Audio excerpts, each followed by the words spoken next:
Hello, everybody, and welcome to the official Quitproof podcast.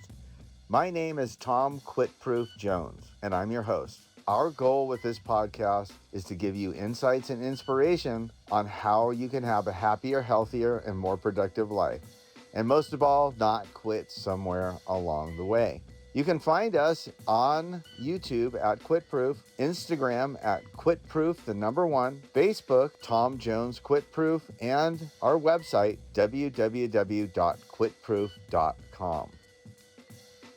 Welcome, everybody, to the official Quitproof podcast and our season finale. Today, we have a very special guest, and I'm really excited to have him with us. His name is Dr. Doug Brackmann. Doug, it's honestly, it's really great to have you on. I have your book right here with me, Driven. It's awesome. It helped me out tremendously, and I think it will help out so many people, including people that are living with people that are driven that don't even know it. Well, I am excited to be on with you, Tom. This is fantastic. Drivens talking to Drivens is what my whole life is about. It's amazing. So let's get some backstory on you, and then let's talk about, for many people probably might not even know what driven is. And that's the thing that's really, there's just so many great things about you in this book that I could just go on forever, but this is about, I want you to do the majority of the speaking here, but this book is just such a amazing tool. So what's your backstory, man? What was I appreciate that. So it's psychologists get into psychology to figure out their own shit. So that's what we do. Any psychologist that tells you that's not true is lying. So what is driven is what I am. So at second grade, I started to realize pretty quickly that I was different than most.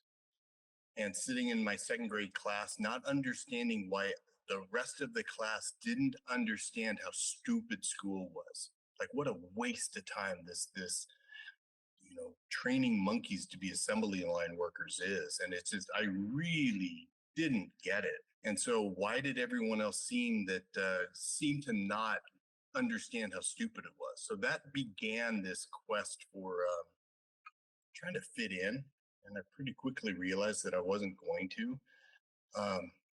But by the time I got to sixth grade, seventh grade, this not fitting in thing felt very much like a monster living within me. So it really became a feeling like a shame, that I was broken, that there's something missing or wrong with me, that there was really, I was just different. I could hide within the group and seem to fit into almost any group I went into, but I never felt like I was part of. And so first time I tasted alcohol was literally, it was the spring break of my sixth grade.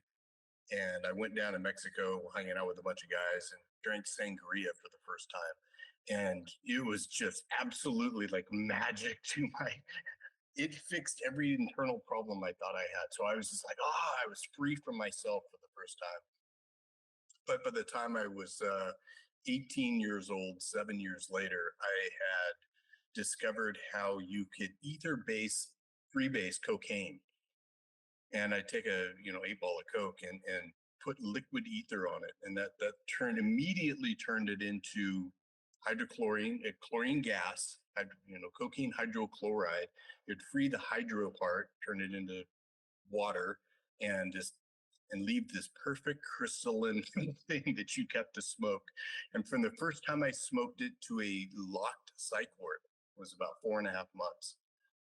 So it absolutely it demonstrated to me what real addiction is, where I don't give a shit, you're not stopping. I mean, it is a true sense that this thing has me by the short hairs and I'm fucked. It's going to run with me. And, within 10 days of being in the psych ward, I pretty quickly realized a couple things.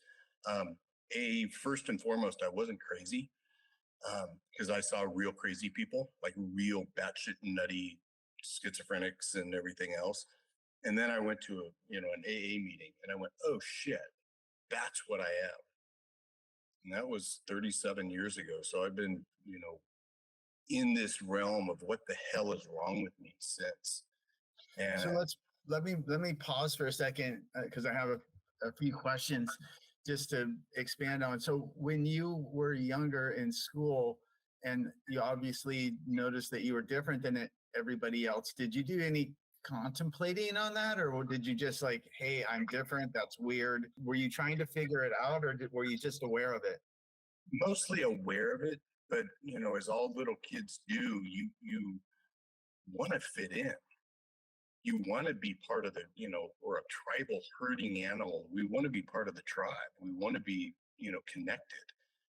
And so that feeling like I wasn't connected was horrible.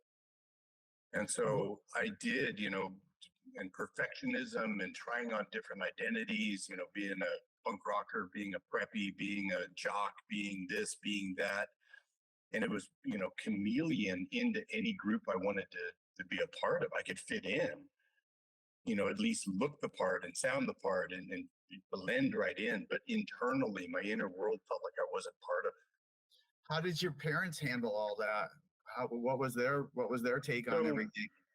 the genetics of it all, and that's the interesting part. My dad is hyper driven himself. And so he desperately wanted us all to fit in. He desperately wanted us all to seem like we were, good on the outside. And, the family portraits and the, the Christmas pictures and everything else, man, we looked great. But internally, that inner world of just feeling like, and it was hot potato of shame in the family. So who was the hero? My older brother was perfect, straight A's. And I was, I went to London by chance when I was 14 years old. And it was 1981. 1980, Sid Vicious had just died, and Piccadilly was completely full of punk rockers. Oh yeah, yeah. It was in Pasadena, California in 1980, and the punk rock scene was just exploding. So I went to 250 punk shows. So I recoiled against, my dad's need for us to fit in, and mohawk and three piercings to pierce my tit, and so that you will see me thing. You will pay attention. I'm not going to be in your mold. I will go the other way. And that was, so I recoiled against him. What was your mom like? A very sweet, very traumatized woman.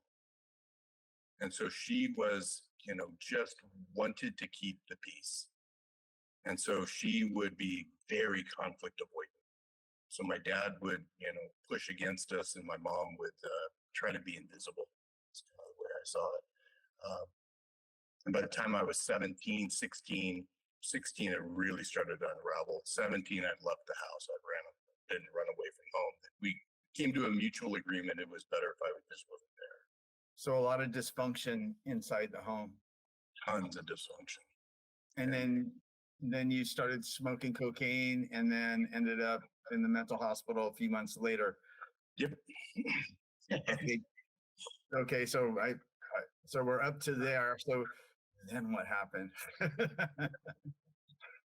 So went to an AA meeting, pretty quickly adopted the label of alcoholic. Like, this is what I am. That makes sense. I'm not batshit crazy. Mm-hmm. And so it was the first time I had an identity that seemed to fit. And I went into a 90-day rehab, became this shining superstar in there, and very psychologically minded already to begin with. And, by the time I was 60 days clean, I was, counselor of the place, and kind of falling into that model. Got out of there and got my first job delivering auto parts, and kind of, returned home and went to a shit ton of meetings and just adopted that life. Pretty quickly realized that I needed an education. And so I went back. I dropped out of high school at 16, went back, got my GED, and then rocketed through my undergrad as fast as I could. I hated school, but I saw it as a means to an end. I had to get the boxes checked. Did you feel a sense of normality inside of AA with those folks that were I'm just making an assumption that you felt that they were much more like you than any other group that you kind of hung out with before. Within the culture of it, it's we have alcoholics and then you have normies. And the normies are the non-alcoholics, those that aren't like us. And so it was very much about, this tribe of misfit nation. We really are. But I did feel connected and feel very much part of. And then, went to Pasadena City College and I completed almost 2.5 years of college in 18 months, just ground to the bone, workaholism as hard as I could work, because I hated it and wanted to get through it. And then got into SC as a junior, finished my undergrad, and then went to San Diego for my graduate school. So take me through, because I'm incredibly interested in you, just in general, especially after reading your book. So what you just felt like, hey, I got to get an education, or I mean, I'm just wondering how did you morph to that? So you want to hear it all? I was pre-med at USC. I thought I wanted to follow my dad's footsteps and be a doctor, medical doctor. He's a ENT skull-based neurosurgeon. I mean, he's a hyper successful, 6,000 publication workaholic, really famous dude. I thought that's what I wanted to do. I was dating the hottest little chick you've ever met, and she was making me batshit crazy.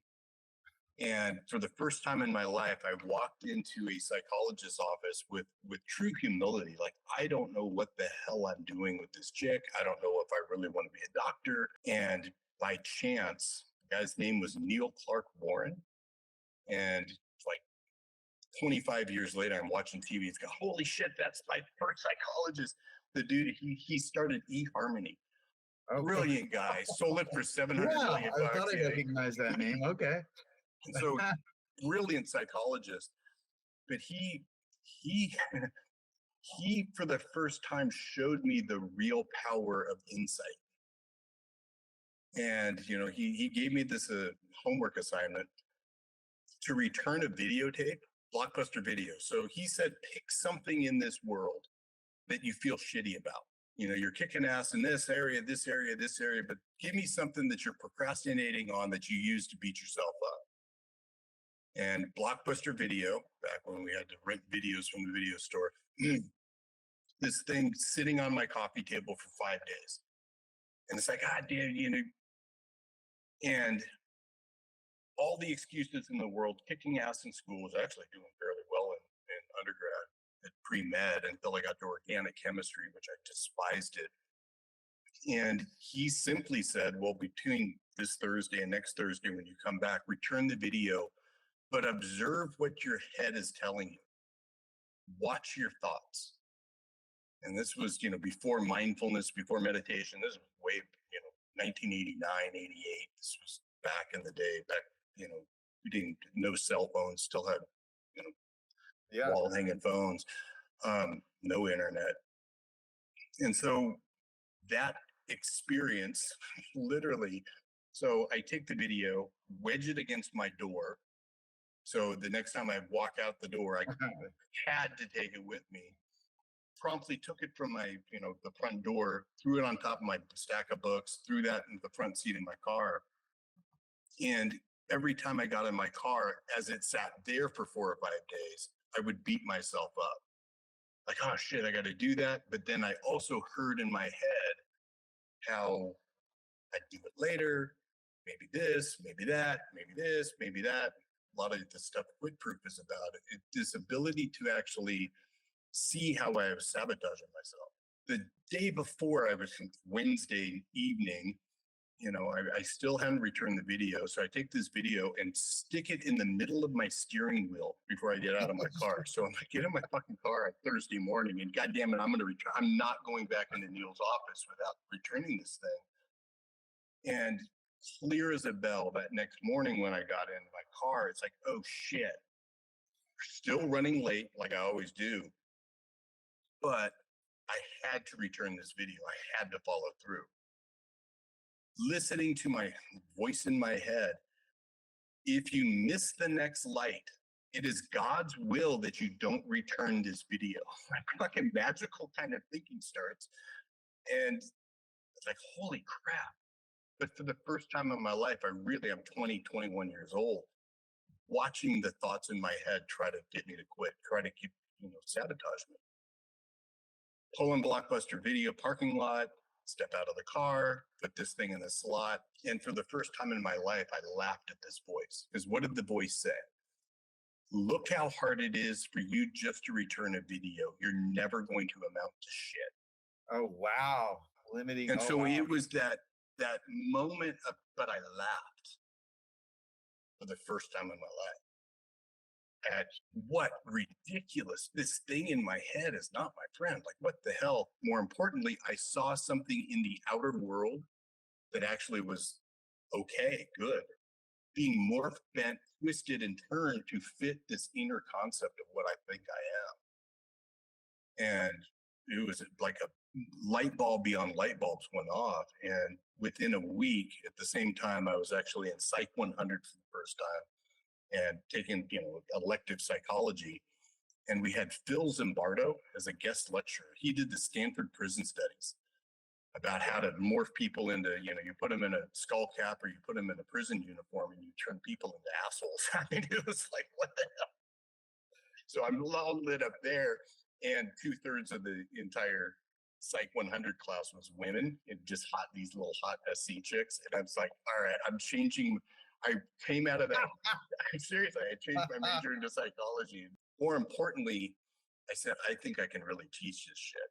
Like, I can do something really amazing with this. What was the appointment like when you went back after returning the video with laughter? Yeah, it was. God, you can make me cry. For the first time in my life, I really felt a sense of freedom through Doug, and that sense of freedom that holy crap, I can do anything, and that freedom from I'm not being limited or what is stopping me.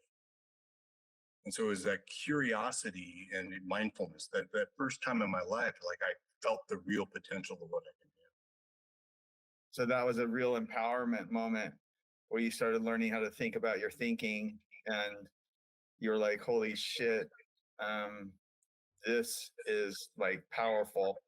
Yeah. And you go in and you decide that you're going to switch your education to be a psychologist.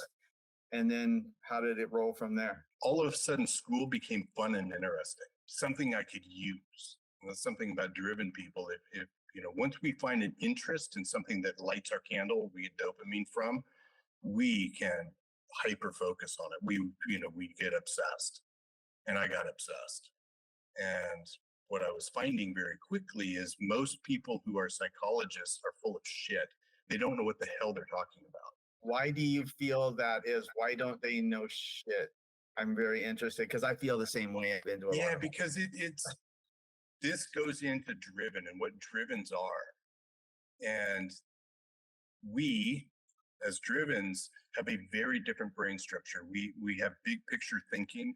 We see the big picture naturally, where people with a very strong left prefrontal, we'll get into that in a minute, I'm sure, but have a different brain structure. They live in a logical, linear world.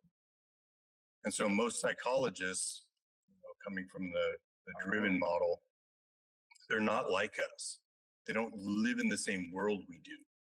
They don't really living out of the left hemisphere. Yeah, they live in this. They live, they're sheep. They really are, and they like, oh my God, don't you see how this applies? Is what I'd say to every one of these psychology studies, and they're like, no, what do you mean how it applies? And well, it connects to this area and this area, and oh my God, if you did it this way. And they would, how do you do that? How do you see the world in such a complex, because driven, the construct comes from biology, cultural anthropology, psychology, Buddhism, Christianity. It's all of these different concepts coming together to make a deeper understanding of the human experience, where most psychologists are not wired like this. But, Okay. we try to explain it to a normal person, a normie. They think we're tangential and all over the map, where other drivens are like, yeah, I get it. Same Right. thing I was experiencing in second grade. They don't get it. What is the it they don't get? The bigger picture. Mm-hmm. Okay. So then you go through school and you get your PhD and you become a doctor. Yeah, I wind up in San Diego, 1991. I started grad school, and again, this is pre-internet. Used to have to go to the library for stacks and xeroxing stacks and stacks and stacks of journal articles and reading. And 1991 is the same year that they started to crack the human genome, really getting into genetics for the first time. And Time magazine article, they found the alcoholism gene. And genetically, they were just starting to see, wow, there's something going on with these alcoholics with this type of wiring system that makes them different from others. And that was the first year I started grad school, and it just opened up, Pandora's box for understanding what the hell we are and why we are different. One of the things that I really respect about you, and I really respected when I read the book, was how you intertwined science with psychology.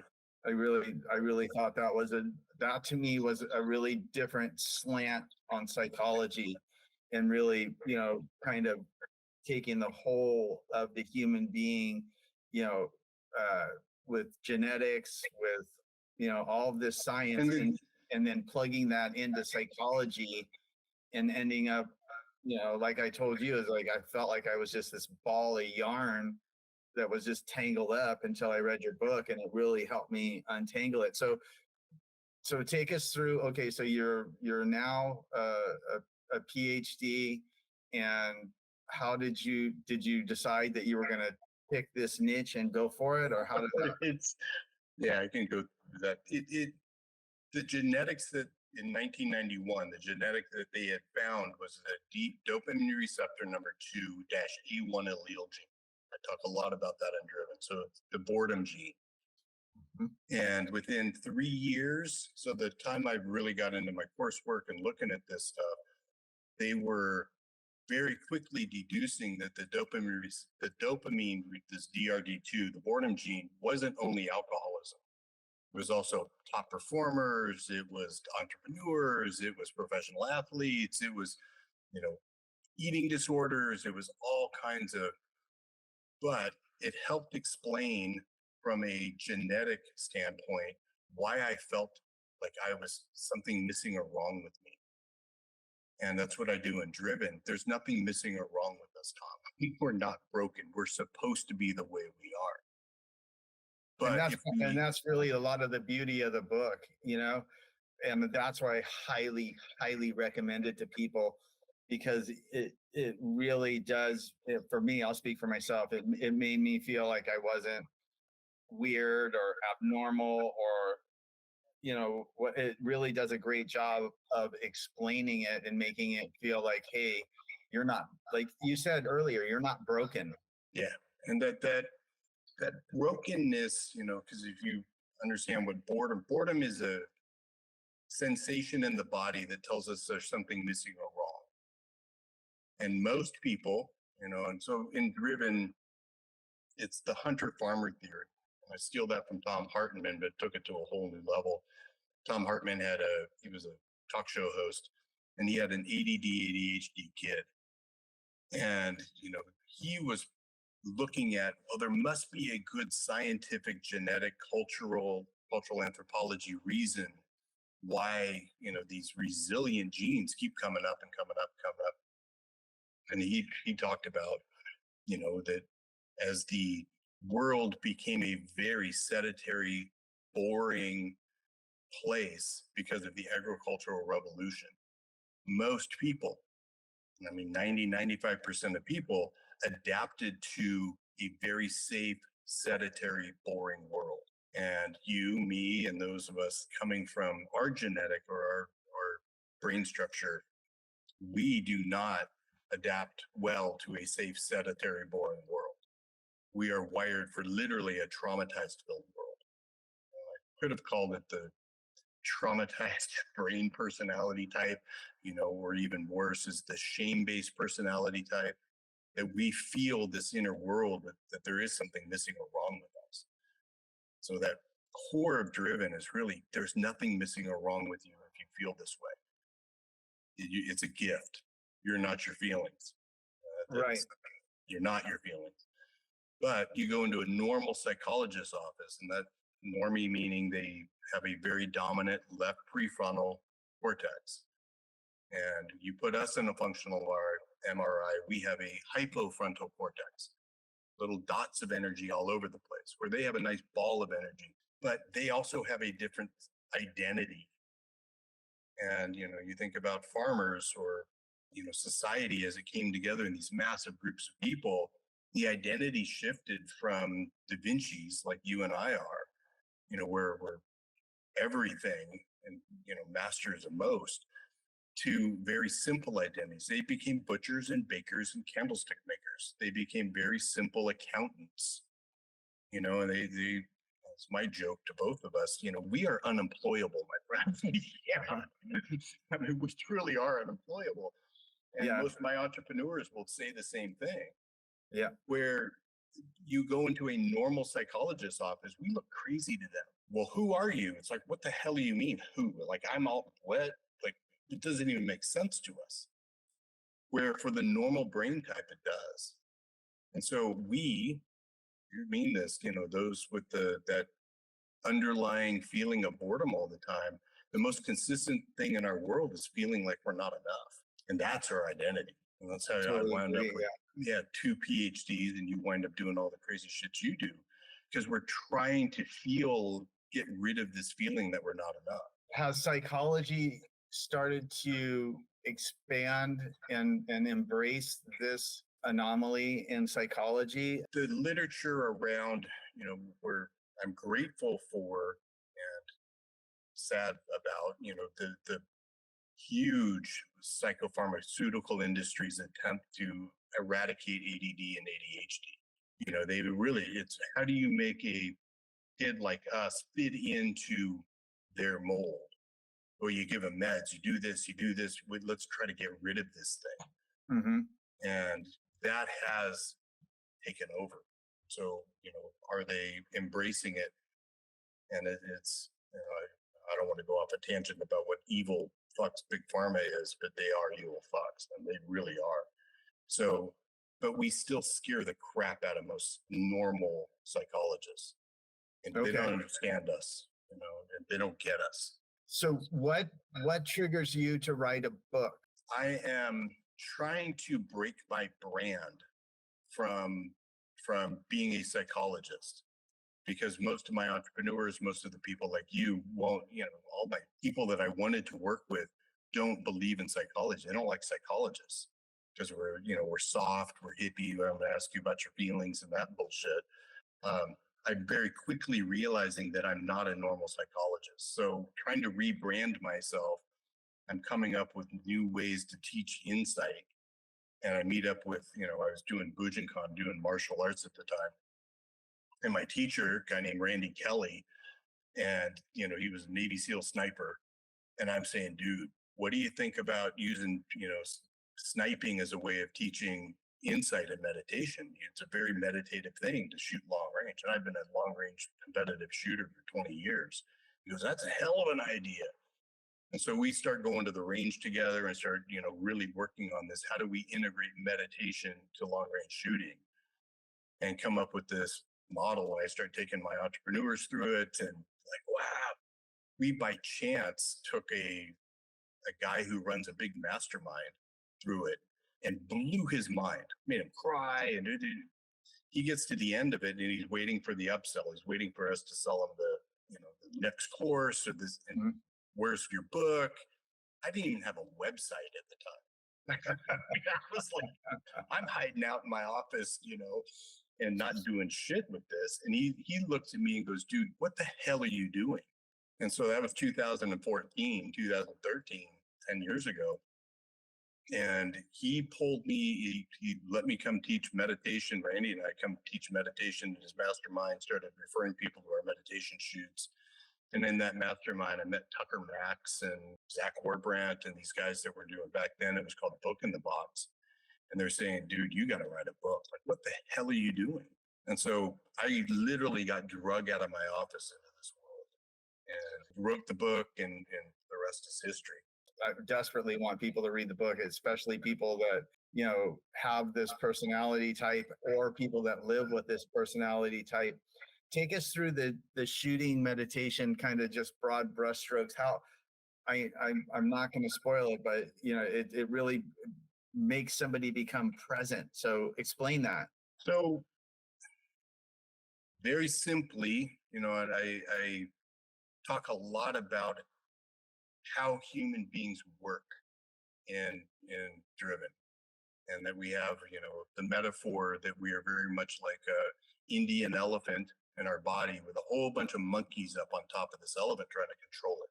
And my doctoral dissertation was about self-sabotage. And why does January suck at the gym? Is because everybody's monkey mind has temporary control over the elephant. And what happens by February? I did that slide not too long ago. By February 14th, 80% of people don't even remember their New Year's resolutions. Wow. And so that was my doctoral dissertation. Like, what the hell is going on? Who's really in control of us? And so that's the classic question I always ask. That's the Buddha question: is which are you? Where is Tom? Are you the monkeys or are you the elephant? Who's really in control of you? And it's a trick question. The answer is obviously both and neither. And it's that neither thing that woke up observing me, not returning the video and struggling with the video. It's that third component that is all power and change. And that's the one that doesn't quit. That's the one that's and it's the joke I always say about, we have a mind, a monkey mind, we have a body, we have this elephant, and then you have a soul. We're observing ego. There's anybody ever tells you they actually have it figured out, run, because it's a cult. I mean, nobody has this shit figured out. But you and Goggins and all of that, it's your soul that is getting you through all of these things. And you can observe the body, you can feel the body, you can hear the monkey mind chattering, but it's your spirit or soul that doesn't quit. The shooting was the best tool. And I built now, 10 years later, I got a 375 Chi-Tech, I got 300 Norma Max, I got some big ass guns. They shoot you literally. I'm doing it next week, and the range I go to in Ohio has a target at 2 miles, 3,300 yards. I mean, it's totally ridiculous, but it makes the mile target seem reasonable. So 1,600 isn't that bad. But most importantly, the tool of the gun is to observe how the elephant or your body will do something called a flinch, or actually brace itself for the recoil. Mm-hmm. And I'll say it 100 times in the day, there is no recoil in the present. There isn't. It's fascinating. So if you're anticipating the recoil, you're not present. And one of the things of being driven, the way our brain works, is we have this thing called neuropeptide Y, where we drop into hyperfocus, and where we can really hyperfocus. And that gift of hyperfocus allows us to actually be completely present. And the joke, that I always say at the shooting retreat, when you experience the mind, the body, and the soul, 3 become 1. That is the ultimate flow state. And, I'm sure in the martial arts ring, you experience that many times, where you're completely present and at the same time anticipating the next moment as it's unfolding. Yeah, it's interesting you say that, because when I'm asked in interviews how you do it, how can you do it, I say I get into this flow state and just go. It's like that moment where you're talking about, where you're breathing, you're focused on the target, you're present, the trigger squeeze, and everything, where you're just in that flow state. And you've done a fantastic job of figuring it out and breaking it down, and then being able to bring others into that world. And I'm sure that it's highly results oriented, where people just come out of there going, holy shit. And the holy shit, and it's good news, bad news. The good news is, oh my God, I can do anything. The bad news is, oh my God, I can do anything.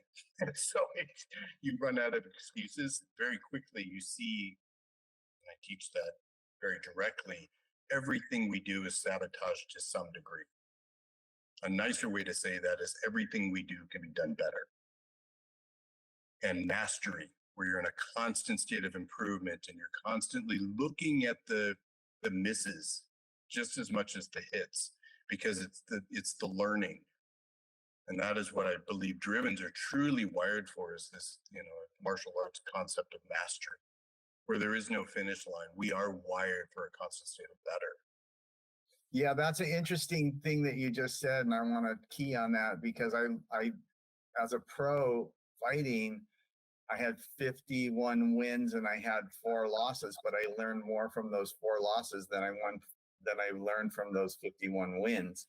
So when you're talking about missing the target and so on, and really taking a chance and evaluating that and diving into it, I think that that's really worth keying on. And for drivens to really truly embrace that, it's not about the win. It's about building the process of winning, ing. And, it's Quitproof, where quitting is surrendering to you stop learning. And where it's, I'm never going to stop learning. And that's something as a psychologist at 55 now, I've been doing this, 20 years with drivens. I am constantly in a state of being enthralled with more, just learning more. And as a dopamine deficient human being, that's wired differently, I have found, I just love life because I'm in a constant state of learning. And you don't fear that, you embrace it, and you realize that that's the means to the way. Is that all that accurate? Exactly. It's like, holy shit, I missed. You feel good about your misses. It's like, but why did I miss? What part of the process could I improve to increase the likelihood that I will hit? Right. Same as when I lost my why the hell did I lose? And go start to break that apart. Tell everyone the difference in because there's D2s and D4s. There's different types of drivens, and I want you to because I've read your book twice. I mean, I'll probably read it a third time because it's just so well done. And again, I beyond highly recommend it to people. I appreciate that. So ADD and ADHD, and they do differentiate that in the big book of crazy, but ADHD, dopamine receptor number 2, the boredom, is much more about the present moment, where I need stimulation right now. And that's the hyperactive, where I am less hyperactive and I am much more classic ADD. And very interesting set of genetics. They call it great. National Geographic did a phenomenal expose on this dopamine receptor number 4. And they called it the wandering gene. And all of the drivens that love to travel, love to be out in new environments. And the way I talk about it in driven is farmers are very easily satiated with the present, with just what they're doing with the routine. Where if hunters constantly felt like, this is good enough, we would never be able to get to new ground. And more importantly, the dopamine receptor number 4 is the FOMO gene, the fear of missing out gene. Oh, interesting. And it's we feel like there's more woolly mammoths over the next hill. Like the next win in the ring is going to be the one. And so we're constantly looking, we're chasing the shiny shit. And when we get close to the shiny shit, it loses its shine. So we jump to the next one and jump to the next one. But, that's the good side of it. The bad side is, where if you have the dopamine number 2 and it feels like there's something missing or wrong with me, The D4 can go into, I'm never going to be enough.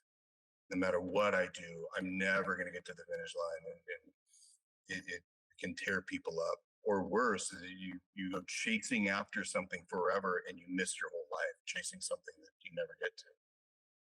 And another reason that I want to recommend Driven too is that I read in the book that driven people tend to, have a higher rate of divorce and that kind of stuff. And I think it's a lot of it is because of a lot of it. I feel that after reading the book twice, is that a lot of it is that it's a misunderstanding by the other person.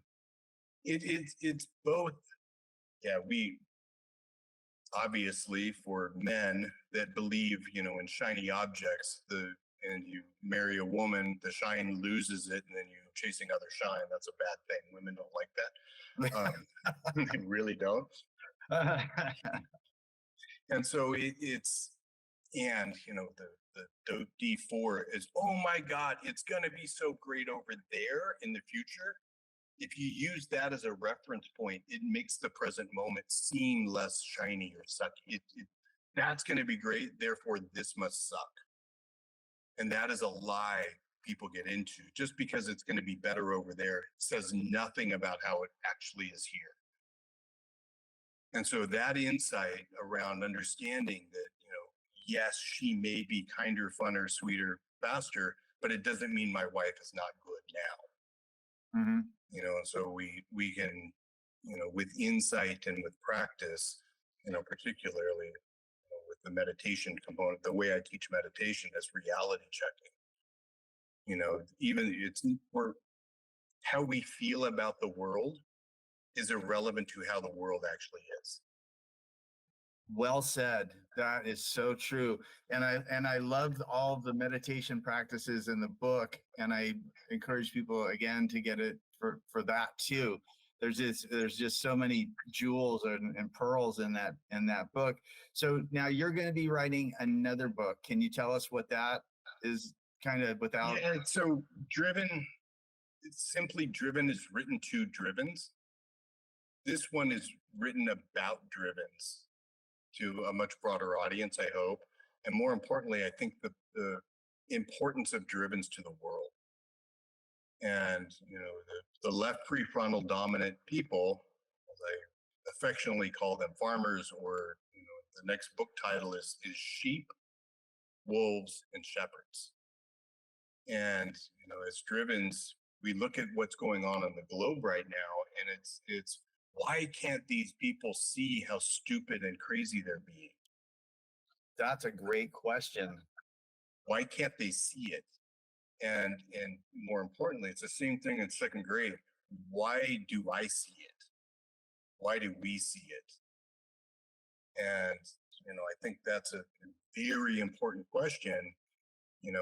As people that do see it, what is our responsibility to those that can't? And to those that can't, because Driven is a really great manual for Drivens.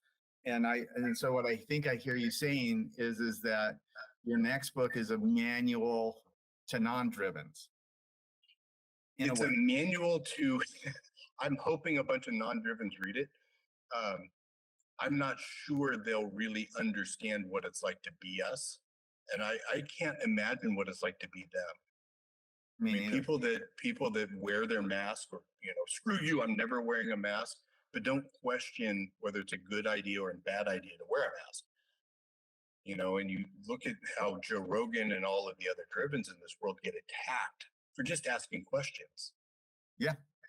And, I think as shepherds or wolves, and you look at, I wonder if Fauci really does know what the hell he's doing. I don't know. I am a shepherd and I am a good one. And it's like, as Drivens, we are, we're human bullshit detectors. So we look at them as like bullshit.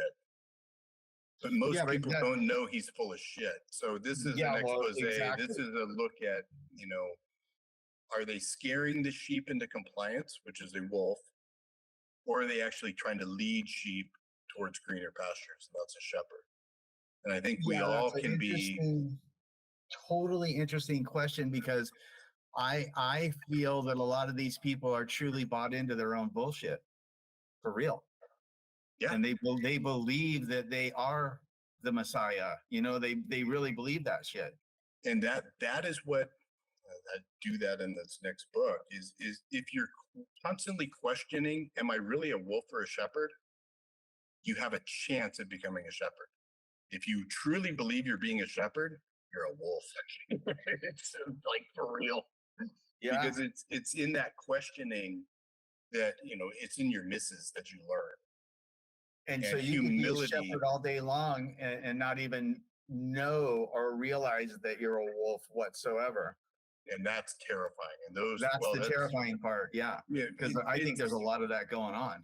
I think there's, well, it's the old saying, Hitler had good intentions. He did. Oh, yeah. You know? And it's doesn't make him good. And even if Fauci or these, you know, these people are having good intentions, if you can't question it, if you can't question the outcomes, if you can't look at your misses, it's bad. Yeah. What do they say? The road to hell's paved with good intentions. Exactly. Yeah. So it's really a look at, you know, as those of us that have the capacity to be humble and question truth and question reality and, you know, not scare the sheep, but really try to help the world in a different way. I think we have a responsibility. I think as Drivens, it's a very important thing to make people, you know, just what you do with not quitting and, you know, really paddleboarding the way you paddleboard gets attention. And then your message can be heard. And I think that shepherding, you know, is what you're doing. Yeah. And I tell people that's why I do what I do is to get their attention. And when I have their attention, I can share with them what I'm doing. What's your take on what's going on in America right now? I mean, because it is a lot like it seems to be a lot like you said, it's like you can't even ask questions these days. If you do, it's like freaking, you're totally attacked. Well, that, you know, toxic masculinity versus toxic femininity. This is we're seeing an abundance of toxic femininity. That's cancel culture, you know, and we're going to silence them because they believe that us speaking is actually hurting people. Their intention is actually good. It's crazy. How they really believe that? Oh, yeah. And Oh, yeah. They're sold. They bought the light side of the moon, the dark side of the moon, the 5 resorts, all the adjacent planets, the atmosphere, the whole 9 yards. but as you know, as Christ said, you know, it's the scariest line in the freaking Bible is, you know, forgive them for they know not what they do. But they really don't know what they're doing. And so, you know, whether it's wear a mask or don't wear a mask, what other side you're on, if you're not questioning really, why am I doing, and I do it in Driven pretty well, you get to a point of really just asking yourself, what am I doing? Without the judgment, like, whoa, like, slow down. What are you doing? What are we doing? And that middle ground, you know, is hopefully taking, you know, Joe Rogan says, you know, launch where you escape velocity, where your message can't be silenced anymore. And I think that's starting to happen. And the internet is changing it all. The internet is the opportunity for it holds people accountable. And so you can't bullshit for very long anymore because the truth will come out. And Right. so as a species, I think it's we've never been here before. I think it's an amazing time to be alive. It's cool as shit. But it's also potentially really scary if the people that are trying to silence those can't silence them. What do they do next? Right. What's the next level Right. look And like? so it's a great time to be alive, though. I mean, There's a lot of shit going on, that's for sure. it's exciting. So you're going to be writing your next book. When do we look for that to come out? How do people find you and Driven, Dr. Brackmann? So that is the only ask anyone listening to this, because I'm a researcher at heart. I created a assessment that looks at the 10 different traits of being driven and looking at the different types of driven. One of the things that I didn't really realize when I wrote Driven is how much variance there is within the drivens themselves. Interesting. And so I created everything for me is at iamdriven.com. It's just all one, iamdriven.com. Please take the assessment on there. And it's a real assessment. I had it nationally normed, spent a bunch of money on it, spent a year working on it. And I'm using that to talk about the different types of driven in the new book.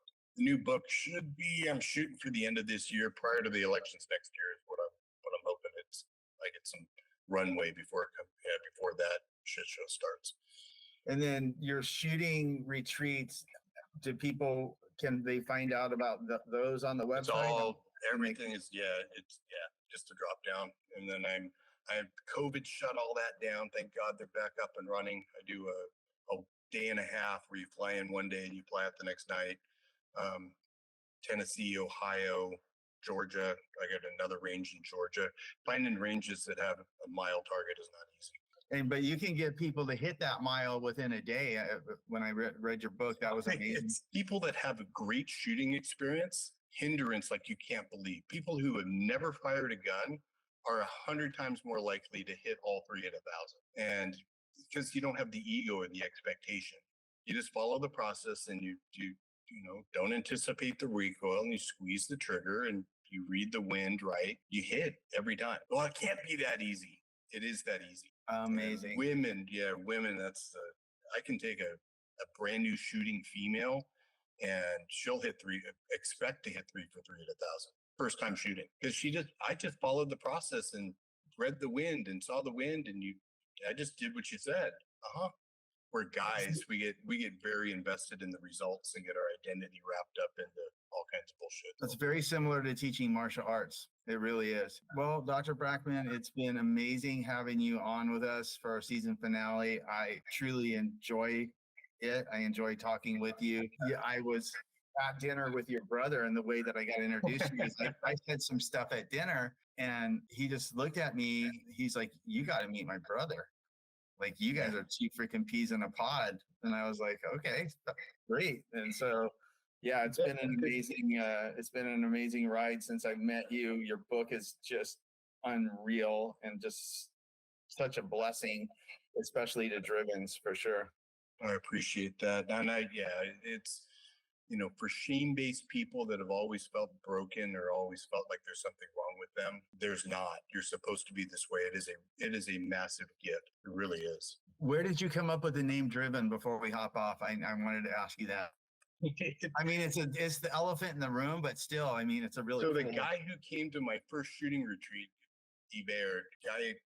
Clay Hebert, came to my shooting retreat and said, let's come up with a name for this. And he titled it. And it's interesting. The next book I titled myself, but by accident, the people at the back of the herd scaring the shit out of the sheep with a big stick, taking them to slaughter, is called a driver, or somebody who's driving the sheep, where a shepherd is in the front of the herd really leading the sheep. So it's a play on that too. We are scary, but we don't have to be. Awesome. Well, again, thanks so much for your time today and your insight and sharing your gift with us. It's been amazing. Once you write your next book, we'd love to have you on again and talk about that in detail, especially after I've had a chance to read it a couple times. Yeah, I will. Yeah, I promise I will get you behind the gun. Make you cry. Cry in joy and freedom. It's the first time a lot of my drivens feel absolutely free from self. It's beautiful. It's a very interesting experience. I look forward to that. I really do. And I highly recommend anybody seek it out and go for it. Again, you can find us on YouTube at Quitproof, Instagram, Quitproof, #1, Facebook, Tom Jones Quitproof, and our website, www.quitproof.com. If you like what you're hearing, then hit that subscribe button and recommend this to your friends.